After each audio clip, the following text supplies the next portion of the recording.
소중한 나.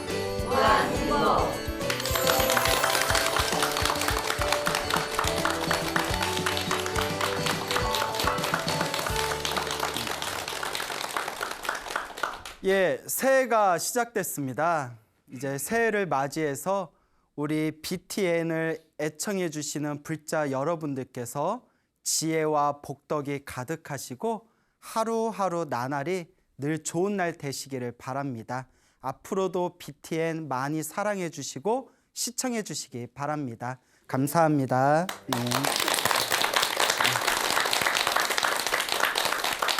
예, 이제 오늘 여러분들께 들려드릴 이야기는 우리 BTN을 애청해 주시는 또 불자께서 직접 경험하고 얻으신 아주 신비스러운 기도 가피에 대해서 또 재미난 이야기를 들려드릴까 합니다. 그동안 소나무를 통해서 이 기도 가피와 또 이 기도의 중요성에 대해서 누누이 말씀드렸죠. 네. 그냥 죽으나 사나 기도해야 돼요, 여러분. 우리가 과거 전생에서부터 지었던 우리의 이 업보라는 것은 절대 피할 수가 없습니다. 다만 크게 받을 걸 작게 받을 수 있고 내가 지은 업을 조금이라도 소멸할 수 있는 가장 좋은 방법의 첫걸음이 바로 기도입니다. 그래서 내가 지었던 내가 몸과 말과 생각으로 알고 지었건 모르고 지었건 내가 지은 이 업장을 소멸하고자 이러한 기도의 어떤 마음을 일으키는 것을 바로 참회 기도법이라고 합니다. 그래서 내가 지은 이 업장을 소멸하고자 끊임없이 우리가 기도하고 또 기도하고 염불하고 수행하며 또 그 자리에서 끊임없이 선업과 공덕의 힘이 생기게 됩니다. 내가 지은 악한 업보를 소멸하고 내가 행복을 얻을 수 있는 좋은 선업과 공덕을 쌓는 첫걸음이 바로 부처님을 향한 간절하고도 정성스러운 기도라는 것을 우리 불자 여러분들께서는 하루하루 매일매일 스스로 확인하셔야 됩니다. 우리 화계사에서 공부하고 계시는 수행하고 계시는 불자님이 계세요. 그래서 이제 본명이 정윤행이라는 불자님이신데 지금 아마 60이 좀 넘으셨어요. 이 불자님께서 젊었을 때부터 연불 수행을 굉장히 열심히 하셨대요. 그 연불 기도 수행을 열심히 하시고 또 깊은 불심을 가지고 절에를 열심히 다니셨다고 합니다.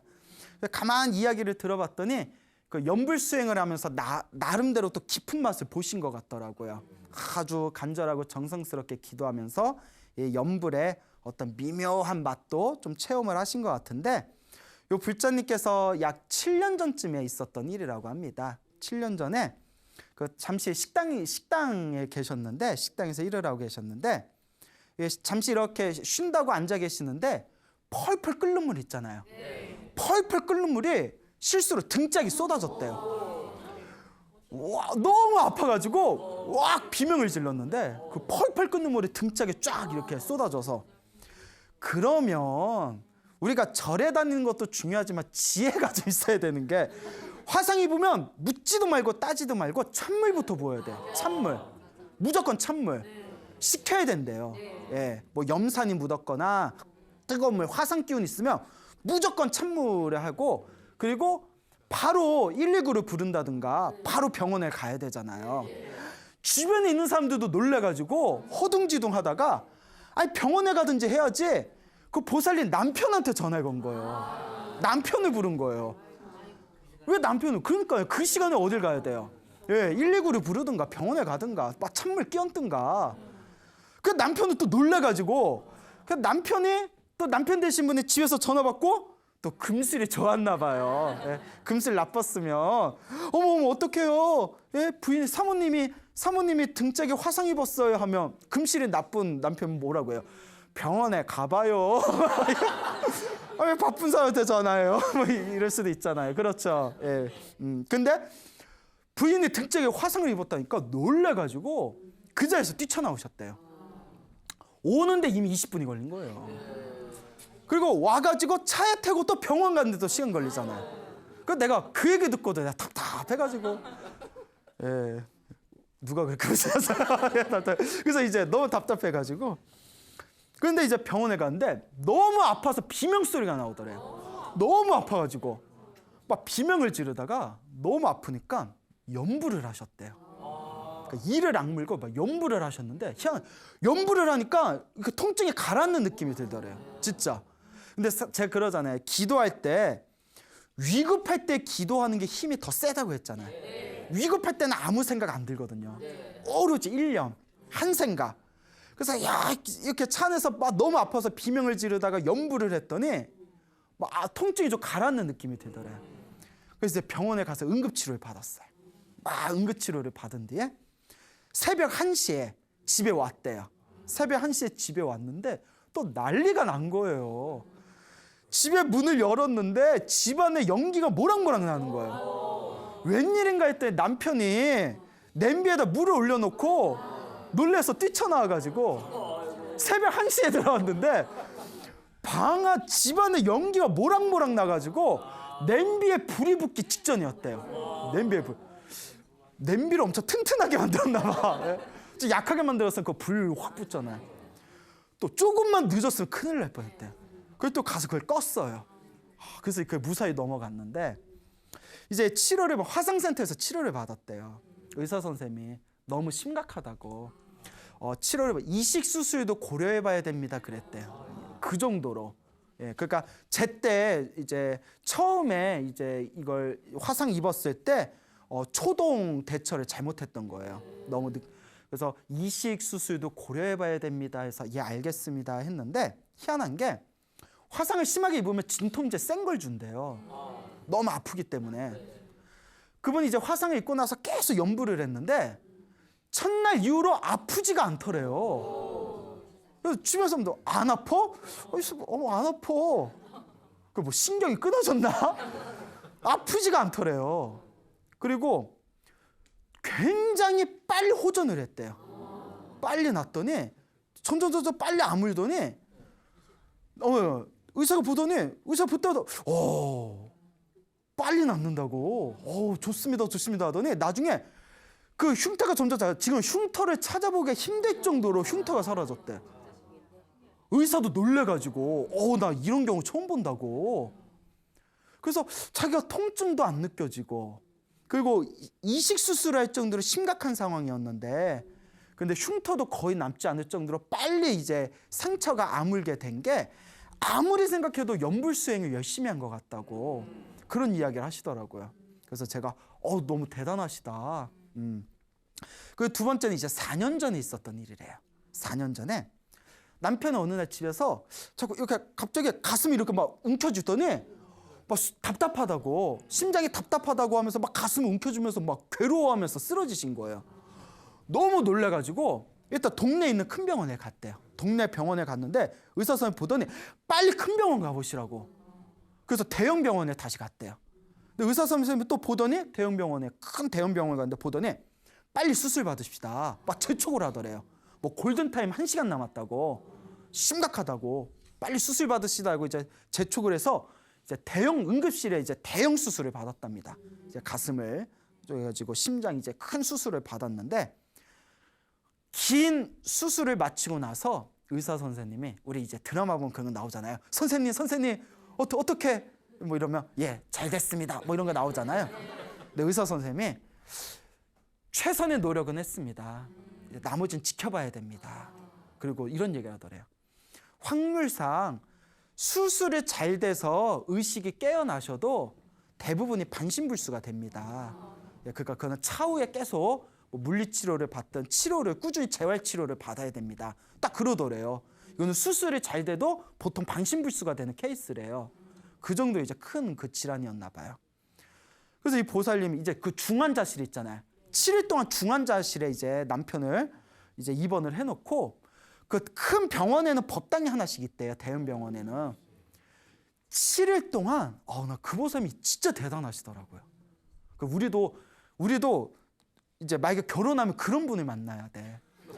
7일 동안 연세가 이제 60이 넘으신 분인데 7일 동안 남편 간병하는 시간 빼고는 한숨도 잠을 자지 않고 병원 법당에서 7일 동안 밤을 새워서 기도했대요. 7일 동안 밤새워서 기도했대요. 야, 요새 그런 사람은 어디 있어요? 없다 네. 예. 남편 서운하겠다. 예. 그러니까 7일 동안 간병할 거 하면서 7일 동안 잠을 안 자고 법당에서 기도를 했답니다. 그런데 7일 동안 잠을 안 자고 기도를 했는데 7kg이 빠졌대요. 7kg이. 야, 여러분 다이어트 하고 싶으면 7일 동안 잠 안 자고 기도해 보세요. 예. 7kg이 빠졌는데 어찌나 간절히 기도했는지. 그 얘기 듣고 참 가슴이 짠하더라고요. 야, 이 보살님 대단하신 분이다. 그리고 7일 후에 남편이 7일 기도를 딱 마쳤는데 남편이 이제 중환자실에서 중증 환자실로 내려갔대요. 근데 문제가 생긴 거예요. 남편이 이제 의식에 깨어가지고 중증 환자실로 내려갔는데 몸은 못 움직이시고요. 말을 하시는데 정신이 오락가락하고 횡설수설을 하시더래요. 그리고 막 마음이 들뜨셔가지고 내가 여기 왜 있냐고 중환자실로 다시 보내달라고 막 떼를 쓰더래요. 그 중환자실에서 이제 의식에 차려가지고 중증 환자실로 내려오셨는데 자기 다시 중환자실로 보내달라고 막 떼를 쓰시더래요. 막 정신이 왔다 갔다 하시면서 그 보살님이 감당이 안 되는 거예요, 남편이. 그래서 남편한테 이제 거기 이제 간호사 의사분들한테 부탁을 해서 사정해서 이렇게 휠체어에 태워가지고 남편을 데리고 법당에 갔대요. 지하의 병원 법당에 가서 남편은 움직일 수가 없으니까 법당 문 앞에 남편 딱 내려놓고 법당 문을 활짝 열었대요. 그 앞에 법당 중앙에 부처님이 딱 앉아 계시잖아요. 그러니까 막 이렇게 막 왔다 갔다 횡설수설하던 남편이 부처님을 보니까 갑자기 편안하고 고요해지더래요. 그 하염없이 부처님을 바라보더래요. 고요해져서 하염없이 이렇게 부처님을 바라보다가 한참 있다 나 이제 돌아갈래 이러더래요. 그 남편이 안정이 된 거예요. 그 남편을 다 이제 다시 침대에 눕히고 나서 이제 의사 선생님들이 이제 다시 검진을 했겠죠. 이틀 후에 퇴원을 하라는 거예요. 난리가 났대요. 의사 선생님도 이렇게 빠른 경우 처음 본다고. 주변에 같이 중증 환자실에 입원해 계신 남편보다 먼저 수술을 하셨는데도 퇴원을 못한 분들이 수두룩하더래요. 남편이 수술 마치고 나서 7일 동안 중환자실에 있다가 중증 환자실로 내려와서 이틀 후에 의사들도 막 깜짝 놀래가지고 이런 경우 처음 본다면서. 그러니까 일단 집에 퇴원하시라고 하니까 그 맥박이 뭐니 다 정상인 거예요. 옆에 같이 입원해 있던 사람도 막 그렇게 부러워하더래요. 너무 부러워하더래요. 그래서 얼떨결에 이렇게 그래서 이제 퇴원하는데 후유증이 심하다고 했잖아요. 후유증을 하나도 겪지 않고 지금 몸이 너무 건강하신 거예요. 네. 보살님께서. 근데 이제 가슴이 짠한 게 그때 남편을 위해서 잠을 안 자고 7일 동안 기도해서 7kg이 빠졌는데 그게 4년이 지난 지금도 회복이 안 된대요. 회복이 안 돼. 그래서 내가 보살님이 7kg 빠진 만큼 우리 거사님 업장이 소멸된 거라고. 예, 내가 그렇게 이제 그래서 이제 살이 그래서 지금도 이렇게 마르세요. 말라 계시는데 야 정말 대단하시다. 그러니까 그 보살님이 밤늦게 이제 저희 불교대학 끝나고 집에 갔을 때 남편이 매번 데리러 오는 거예요. 차가지고 안 그럴 수가 있겠어요. 예, 그 너무 신기하죠. 그리고 보살님이 자기가 이렇게 평생을 기도하면서 이런 신비한 가피를 많이 받았대요. 그래서 그 중에 하나가 20년 전이었대요. 20년 전에 자기 이제 딸이 있었는데 딸도 어렸을 때부터 엄마 따라다니면서 절에 많이 다니고 그 어렸을 때부터 연부를 많이 했대요. 엄마 따라서. 딸이 20년 전에 고등학생이었을 때 하루 책상에서 이렇게 공부를 하고 있었대요. 이렇게 공부를 하고 있는데 옆에 우리 쓰던 사각지우개 있잖아요. 큰 거. 사각지우개. 옆에 지우개가 있었는데 지우개가 도저히 떨어질 일이 없는데 지가 툭 하고 떨어지더래요. 공부하다가 뭐가 툭 하고 떨어져 보니까 지우개가 떨어졌더래요. 근데 지금도 이해가 안 되는 게 지우개가 떨어질 일이 옆에 있었는데 팔로 친 것도 아니고 바람이 분 것도 아니고 그냥 공부하다가 툭 뭐지? 지우개가 왜 떨어졌지? 그래서 일단 떨어졌으니까 주워야 될 거 아니에요. 지우개를 주우려고 허리를 굽힌 순간 펑 소리가 나더니 앞에 있는 등이 터져버린 거예요. 앞에 있는 등이 뻥 하고 터져버리면서 파편이 확 날린 거예요. 심장이 벌렁벌렁거리면서 지우개가 안 떨어져서 있었으면 그 얼굴 쳤으면 눈을 다쳤거나. 그 딸이 20년 전에 고등학교 때 진짜 경험한 일이래요. 자기는 부처님의 은혜와 부처님의 가피를 자기는 의심하지 않는다고. 그 자기가 기도해서 이런 경험을, 이런 체험을 하신 분들은 부처님의 그 가피와 정성과 기도를 의심할 수가 없습니다. 그 간절한 기도를 통해서 자기가 체험한 맛은 의심할래야 의심할 수가 없는 거예요. 그래서 당신이 큰 화상을 입었을 때에도 간절하게 염불을 해서 거의 흉터가 거의 남지 않을 정도로 호전이 되었고, 남편이 심장을 부둥켜 안고 쓰러졌을 때에도 7일 동안 간절하게 기도를 해서 큰 가피를 얻었고, 그리고 아주 오래된 얘기지만 20년 전에는 고등학생이었던 딸이 그 지우개가 이유도 없이 떨어졌는데 그거 주스려고 하는 순간에 등이 펑 터져버리고. 그런데 제가 한번 찾아서 봤어요. 20년 전이잖아요. 정말 근데 난 한 번도 등이 터진 걸 경험해 본 적이 없어서 진짜 등이 터지나? 물론 그 보살님 말을 의심하는 건 아닌데 인터넷 검색해 봤더니 옛날 과거에 가끔씩 등 터지는 사건들이 있었대요. 예, 인터넷 검색해 봤더니 뭐 아파트 어디서 뭐 등이 터져서 다칠 뻔했고 이런 게 검색되더라고요. 그래서 실제로 이런 일들이 있긴 있었구나. 그때 그 지우개 안 집었으면 그 따님 예쁜 얼굴에 상처 날 뻔했잖아요. 예. 그래서 이와 같이 간절하고 정성스럽게 기도하면 그 가피는 결코 헛되지 않습니다. 근데 이런 이야기를 할 때마다 제가 항상 덧붙여서 하는 얘기가 있어요. 스님, 저도 기도 열심히 했는데 저는 잘 못 느끼겠어요 하는 분은, 자, 첫째, 정말 정성스럽게 안 한 거예요. 그냥 시간 나면 하고 잠깐 깔짝깔짝 해놓고 나는 열심히 했는데 라고 생각하는 경우가 있고, 정말 정성스럽게 열심히 했는데도 효과가 없으면 일상생활 가운데 내가 마음을 잘 썼나 못 썼나를 한번 또 보셔야 돼요. 이거 중요해요. 저도 이제 이렇게 기도하시는 분들 보면서 느낀 건데, 법당에서는 기도 열심히 해놓고 법당 밖에서는 마음을 되게 잘 못 쓰는 분들이 있어요. 알죠? 무슨 말인지. 우리가 종교인들 보면 뭐 어디 종교시설에서는 열심히 믿습니다 막 기도하고 막 해놓고 밖에 나와서는 되게 이기적으로 사는 사람들 있잖아요. 그거 같아요. 우리가 복 짓는 거잖아요. 복 짓는 거 중에 최고는 마음 잘 쓰는 거거든요. 마음을 잘 써서 복을 줘야 그 복이 나한테 오는 거잖아요. 근데 절에 와서는 기도 열심히 해놓고 밖에서는 막 이렇게 사람들 사이에서 막 이기적인 마음으로 자기의 이기심을 위해서 살아가면 그 기도는 완전한 효과를 보기가 쉽다 어렵다? 어렵다는 거죠. 가만히 보면요, 기도를 열심히 하면서 마음 잘 쓰는 분들이 가피를 빨리 받더라고요. 묘한 도리가 있어요. 그래서 팔만대장경의 핵심이 마음법이라고 했잖아요. 마음 잘 쓰는 게 팔만대장경의 핵심이거든요. 요 마음 깨치고 마음 잘 쓰는 거. 그러니까 우리가 자꾸 오해하는 게, 그냥 법당에서 부처님한테 도와주십시오 하면 무조건 도와주는 걸로 착각하는 분들이 있어요. 아닙니다. 이게 미묘한 밀당의 묘미가 있어요. 밀당. 썸 탄다고 하죠. 우리 부처님하고 썸 타는 거야. 부처님 도와주세요 하면 부처님이 도와줄까 말까? 도와줄까 말까? 그 어떻게 해야 도와주실까요? 내 마음을 잘 쓸 때 저절로 그 복을 얻는 겁니다. 그러니까 내가 정말 절에서는 기도 열심히 하는 것 같은데 일이 잘 안 풀린다 하시는 분들은 평상시에 내가 마음을 어떻게 쓰는지도 한번 판단해 봐야 돼요.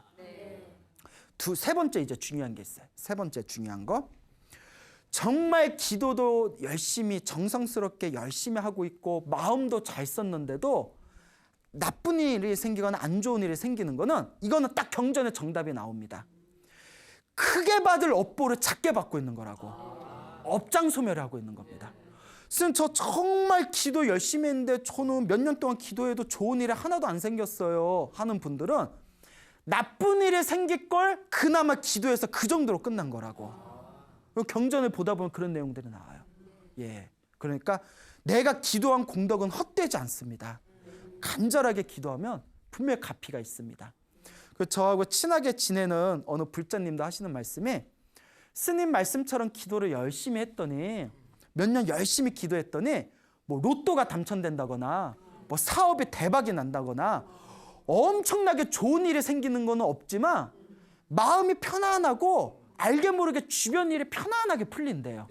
그게 값인 것 같다고. 예.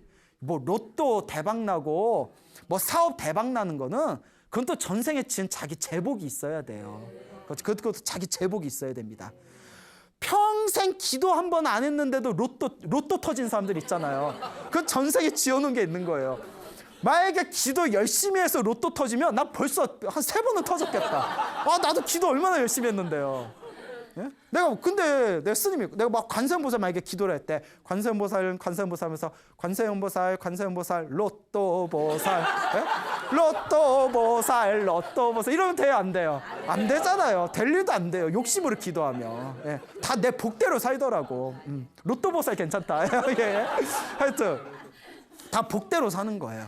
그래서 기도를 열심히 하면 내 이제 악업을 소멸하게 되고, 그 내 악업을 소멸하면서 자꾸 내 복을 지어야 됩니다. 그 참회 기도를 하면서, 법당에서 참회 기도하면서 내 업장 소멸하는 거고, 평상시에 마음을 잘 쓰면서 복을 짓는 거예요. 이 두 가지가 딱 맞아떨어져야 돼요. 그러니까 스님, 기도를 열심히 했는데도 저는 효과가 없어요. 아니요, 효과가 있는데 내가 전생에 지어놓은 복이 없어가지고 효과가 더디게 나타나는 것 뿐이에요.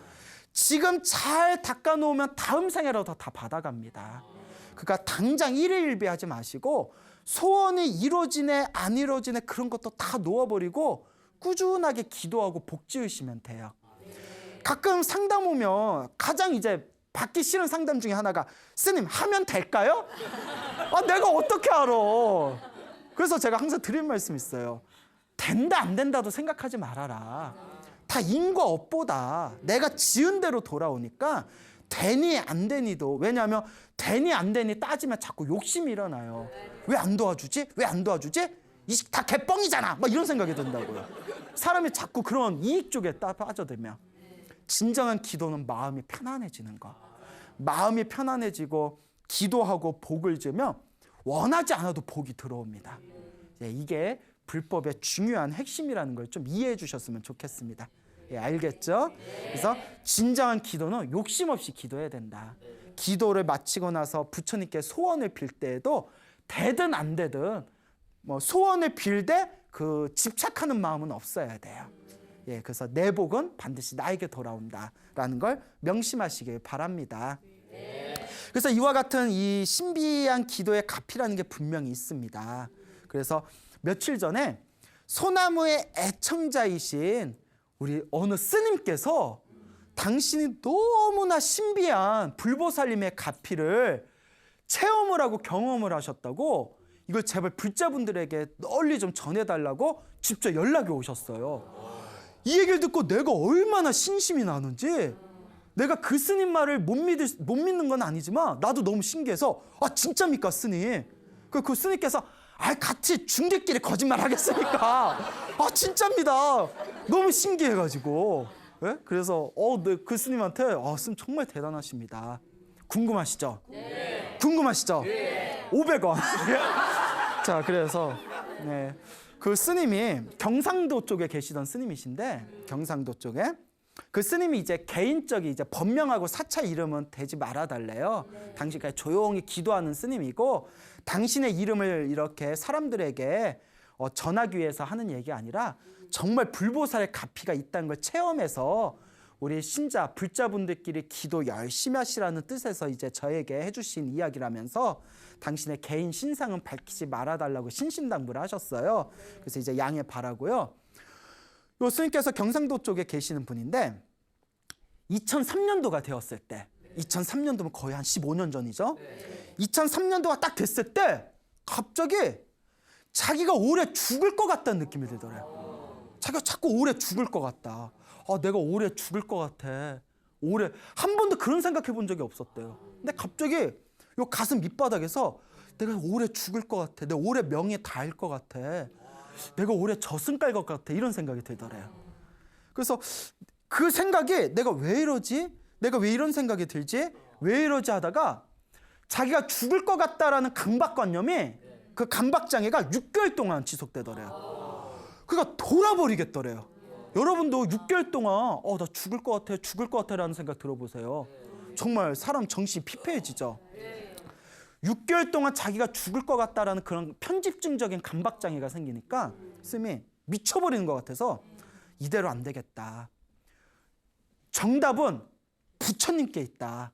그래, 내가 의지할 거는 불보살님밖에 없다 해가지고 그때부터 간절하고 정성스럽게 관세음보살 기도에 들어가셨대요. 관세음보살. 관세음보살, 관세음보살. 하염없이 관세음보살을 아침에 눈 뜨면 저녁에 잠들 때까지 저에게 답을 주십시오. 제가 왜 이렇게 마음이 괴롭고 힘듭니까? 왜 자꾸 이런 무서운 생각이 일어납니까? 저에게 답을 주십시오 하면서 간절하게 관음 기도를 했대요. 그러다가 그 2003년도 그 추석 한 달 전에 꿈을 꿨대요. 생생한 꿈을 꿨는데 꿈에 아주 생생한 꿈이 펼쳤는데 꿈에 저치 이렇게 가사장삼을 입고 딱 입고 어디 하늘세계 같더래. 느낌이 하늘세계에서 합장을 하고 관세음보살님을 연부를 하면서 절을 하고 있었대요. 관세음보살 꿈속에서 관세음보살 연부를 하면서 다 절을 하고 있었는데 자기 앞에 큰 상이 있더래. 큰 상이 있는데 그 상에 옛날 벼슬아치 관리들이 입는 옷 있잖아요. 옛날 관리들이 입는 옷에 큰 벼슬하는 사람들이 쓰는 모자 있잖아요. 그 들어가 포청천 있죠. 포청천에 나오는 그런 옷하고 모자를 쓴 지위가 높아 보이는 사람이 딱 앉아서 자기한테 막 손가락질하면서 뭐 화를 내더래요. 근데 무슨 말인지도 안 들리더래요. 손가락질하면서 뭐 화를 내는데 뭐 화를 내든가 말든가 이렇게 절을 하고 있었대요. 관세음보살 이렇게 절을 하고 있었는데 갑자기 눈앞이 환해지더니 허공에 관세음보살님하고 대세지보살님 두 분이 딱 합장을 하면서 허공에 나타나시더래요. 와, 이거 완전 길몽이거든요. 꿈에 관세음보살 대세지보살님이 허공에서 싹 나타나시니까 자기가 딱 보고 놀라면서 나타나거나 말거나 관세음보살 이렇게 절을 하고 있었대요. 그 계속 절하고 있었대요. 왠지 모르겠는데 꿈에서 계속 그랬대요. 그러더니 왜 높아 보이는 관리가 싹 들어오더니 자기 보고 저 옆방에 갈수록 막 손짓하더래요. 옆방에 갈수록 손짓해서 그래서 가라는데 어떡해요. 그래서 절하다가 옆방에 갔대요. 옆방에 이제 자기가 조그만 방에 혼자 있어서 또 할 게 없으니까 뭐 했을까요? 관세음보살 계속 절했대요. 불심이 대단하시죠? 계속 그렇게 절을 하고 있는데 시간이 좀 지난 뒤에 그 관리가 그러니까 다시 들어와라 이러더래요. 들어와라 해서 손짓을 하길래 다시 딱 갔더니 눈앞에 관세음보살하고 대세지보살님이 계시고 큰 상에 그 모자 쓰고 그 이렇게 도포 옷을 입은 관리들이 쫙 이렇게 앉아서 좌정을 하고 자기를 이렇게 쳐다보고 있더래요. 그 위험에 자기 딱 눌려 있는데 자기 딱 보더니 가봐라 이렇게 손짓을 하더래요. 가봐라 손짓을 하는 순간 뒤에서 문이 덜컥 열리면서 하늘에서 뚝 떨어졌대요. 가라 손짓하는 순간 뒤에서 문이 덜컥 열리면서 허공에서 떨어지는데 떨어지는 게 너무 생생해서 허공에서 막 떨어질 때 느낌 있잖아요. 으아 하면서 뚝 떨어졌는데 떨어진 순간 눈에 탁 떴대요. 너무 생생해가지고 온몸에 땀이 흠뻑 젖었대요. 그래서 이게 뭔 꿈인가 왔으면 뭔 꿈이지? 너무 생생하니까 너무 신기하더래요. 그래서 그분이 이제 기도 스님이라서 이제 새벽 종성하고 도량석하고 새벽 종성하고 큰 법당에서 다 기도를 올린 뒤에 큰 법당 예불을 마친 뒤에 삼성각에 올라갔대요. 삼성각이라고 법당 아시죠? 그래서 우리가 뭐 독성, 칠성, 산신 이렇게 세 분의 성인을 모셔놨다 해서 삼성각이라고 하거든요. 근데 칠성 다 아시죠? 칠성, 북두칠성 할 때. 그런데 그 삼성각에 딱 올라갔는데 삼성각이 이제 촉히고 삼성각 예불 드리려고 딱 하는데 그때 항상 예불 드릴 때 한 번도 그런 적이 없었는데 갑자기 삼성각의 삼성 세 분이 누구 모신다고 했죠? 산신, 독성, 칠성 모신다고 했죠. 옆에 칠성탱화가 있는데 칠성탱화에 자기 눈이 딱 갔대요. 순간 꿈에서 봤던 똑같은 사람들이 그려져 있더래요. 자기 간이 콩알만해져가지고 꿈에서 봤던 그 모자 쓰고 그 관리 옷 입고 있던 포청천 닮았던 사람들이 칠성탱화에 똑같이 그려져 있더라는 거예요.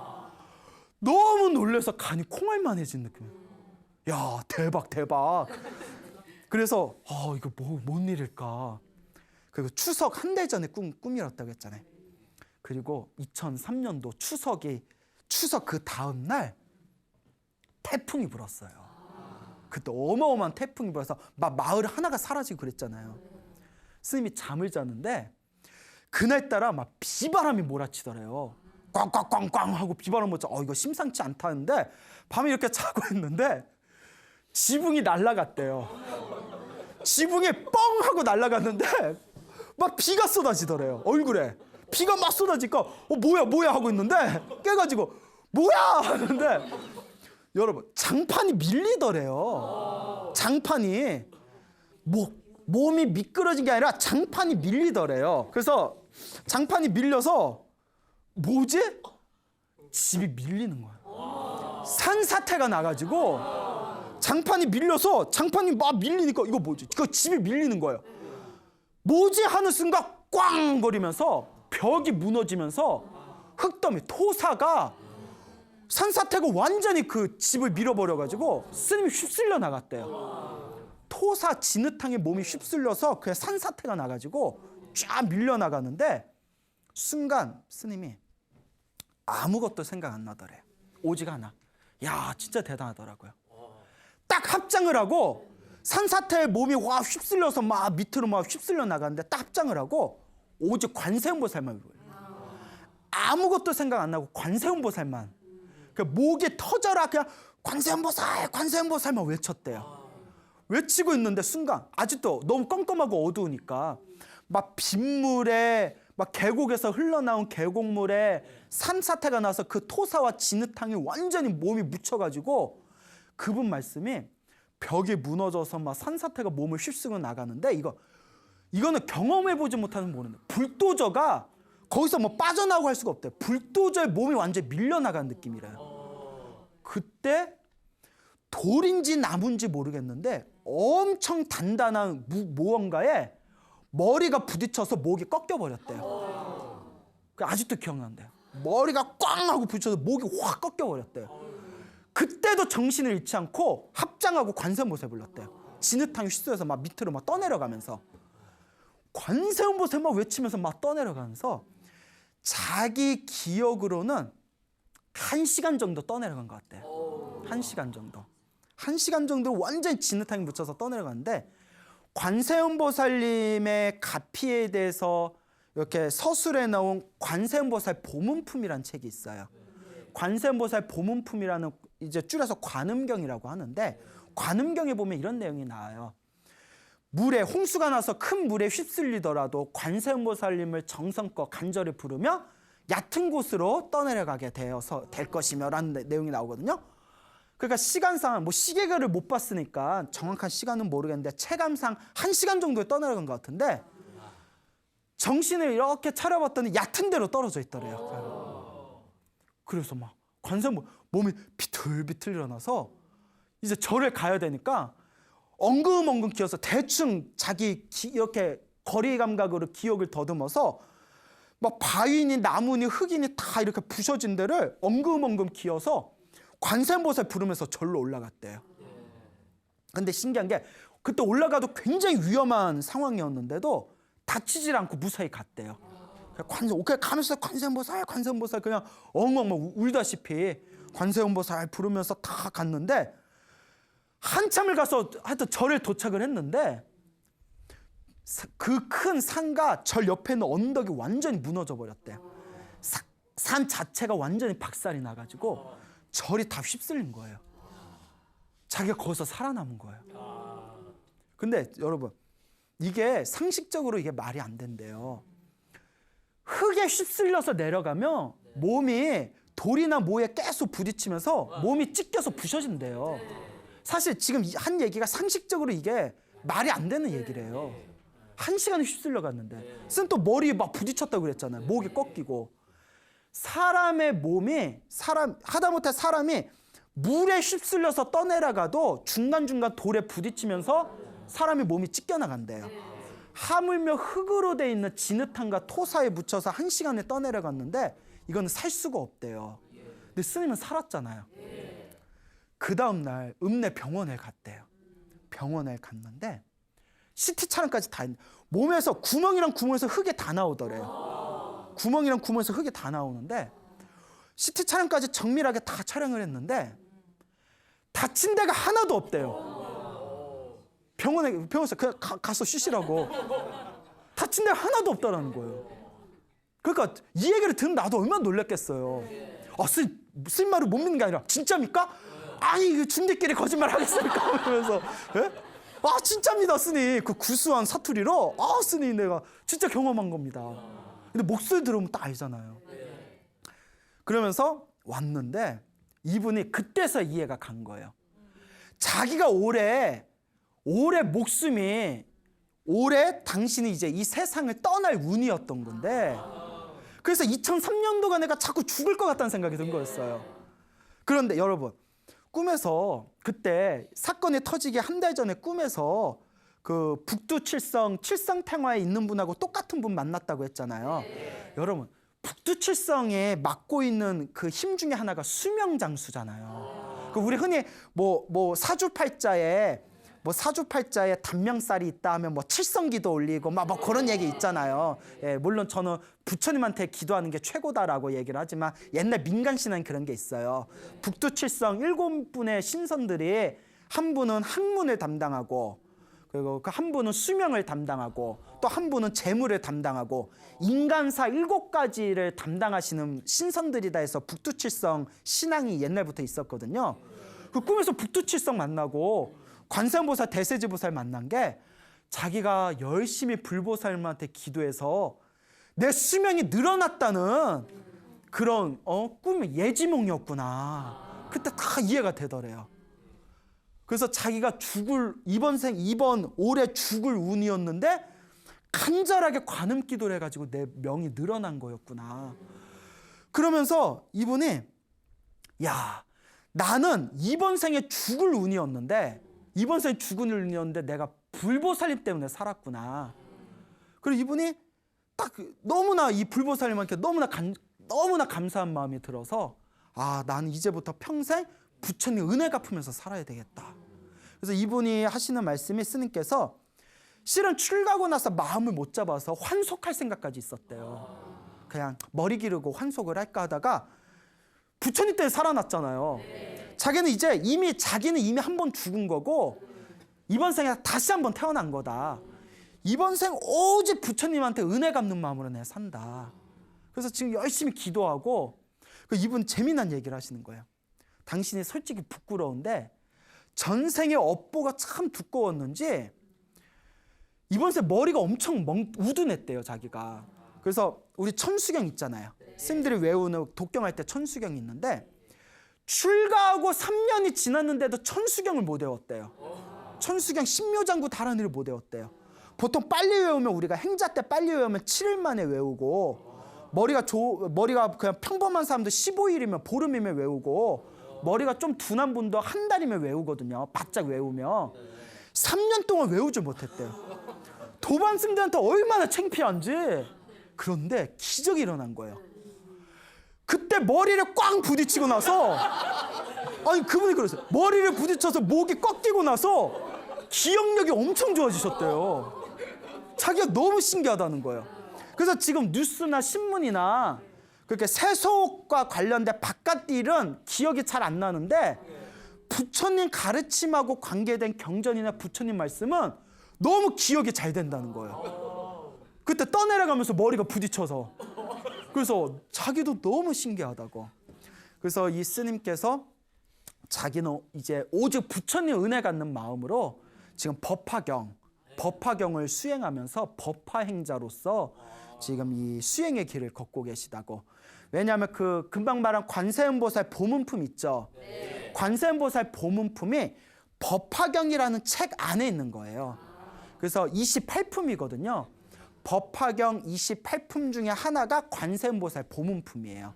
그래서 지금 법화경 수행을 열심히 하고 있고 또 교화불사 열심히 하고 있다고. 그래서 이 스님께서 저한테 자기가 이 이야기라는 건 절대 자기 잘났다고 자랑하는 게 아니라 자기가 정말 경험한 신비와 기적의 불보살의 가피다. 이 이야기를 많은 불자분들에게 전해주셔서 정말 부처님 기도가 피가 있으니까 의심하지 말고 열심히 기도하라는 뜻에서 이 이야기를 소나무에서 좀 널리 전해달라고 그냥 간곡하게 부탁을 하셨습니다. 그래서 나도 그 스님한테 너무 고맙다고 스님 얘기 듣고 나도 막 신심이 나는 거예요. 야, 그래 역시 우리의 불법은 헛되지 않구나. 죽을 사람이 살아났잖아요. 진흙탕에서 1시간 동안 산사태가 나서 휩쓸렸는데 살은 거는 정말 이건 기네스북감이에요.